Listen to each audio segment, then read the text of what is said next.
Well, we are living in interesting times. It used to be the case that lawyers were hauling the police to court, in order to have certain human rights abuses addressed.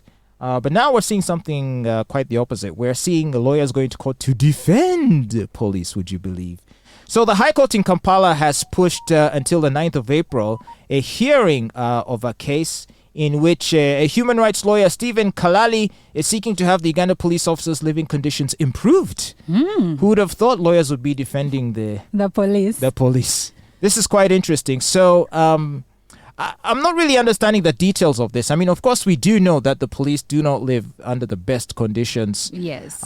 So one can understand why there might be some concern for them. But because we mostly are annoyed by how the police behaves towards us, we've tended to not feel sorry for them. That's true. But the issue could be the reason they don't treat us so well is because they themselves are unhappy. They're unhappy. That is very true. It's not an assumption. So if you improve their living conditions, might they treat us better? And pay them better, yes. They will treat us better. I mean, this lawyer that dragged the government to court, he says that in some instances you will find police officers and their partners living in the same room. Imagine that. Wait. Police officers and their partners, as in various officers, like groups of officers? Like I think more than one couple. So this is what he said. He said that he was seeking an immediate intervention regarding the current housing condition where police officers and their families share a single room, which does not allow them to enjoy conjugal rights. Okay, he was meaning one family living alone, living in one room with their children, and parents can do parents things. Well, why don't they sneak out somewhere private? Well, people know the bed. When you go somewhere private, can you even afford something private? Oh, okay.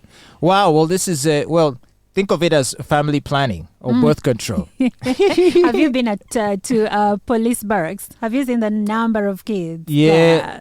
In fact, just behind the office is like a police... there is a barracks of sorts. And and all these kids that play half naked outside on the street. Yes. Those are from the police, right? Yes, they are from there. Oh my gosh. Okay. So this lawyer, Kalali, he says that upon visiting some police barracks places like Jinja, Nsambya, Ntinda, Naguru and Mbale, among others, he said that it was established that the officers and their families were made to sleep in tents or mud-made houses unfit for human habitation. And so that's the guy you're going to meet on the street the next time you're conducting a demonstration or a procession in support of a political candidate. He's just come from a mud hut that morning.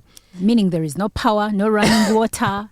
And he's been told by his superior to suppress all of, the people that are out there demonstrating or marching or protesting or doing whatever they want.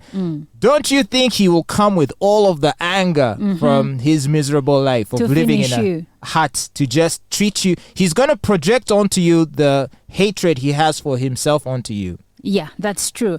But shouldn't it be the other way around, though? Like, the people that are making you live like these are the guys that have money, the guys that are packing double cabins and TXs in at the back of their in their compound. Well, this is what is so sad about a dysfunctional, despotic nation.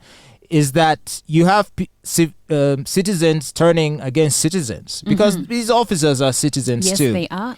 So they end up going on the streets and firing bullets and tear gas upon people who are being oppressed by the same ones who are oppressing the cops. Instead of going to the people that are oppressing them and giving them a few thoughts or rounds of ammunition. So, I mean, you'd rather tear gas the OC's quarters.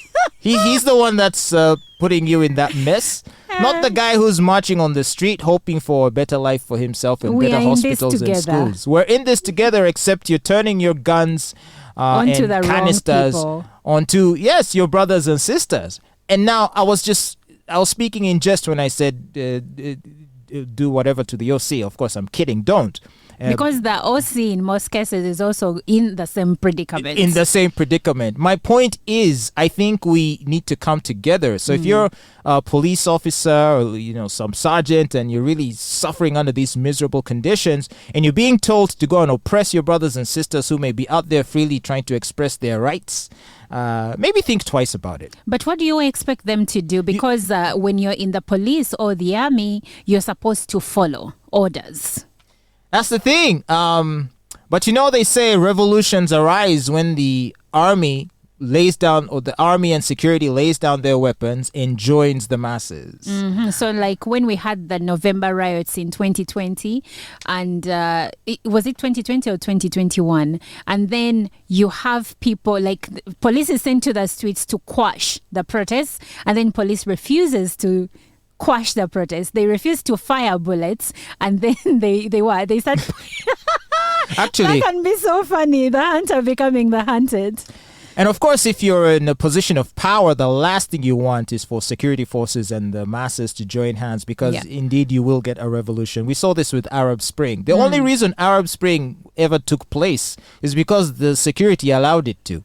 Yeah. If the army in Egypt was serious about squashing those demonstrations, it would have ended in 2 days. Auntie, that's how coups happen. But the army guys, they wanted Mubarak out. They said, it's okay, you march, you the go. The only way a coup d'etat works is when the army joins forces with civilians. When the army does that, and I think that's the reason why that procession in Sri Lanka didn't go through, was because the army said no. They did not join the masses. The masses already had power, but without the support of the army or security agencies, they could only do too much. Zimbabwe, same thing, right? The army was like, we're also done with this guy. We are done with this guy, yes. So those in power should do their homework, and they should be the ones ensuring that the living conditions of the security forces, the police, are in good shape. But how do you have your police sleeping in mud houses? Make it make sense. Because if not, next time you send them out to suppress the masses, they might say no. And suppress you instead. Suppress you instead.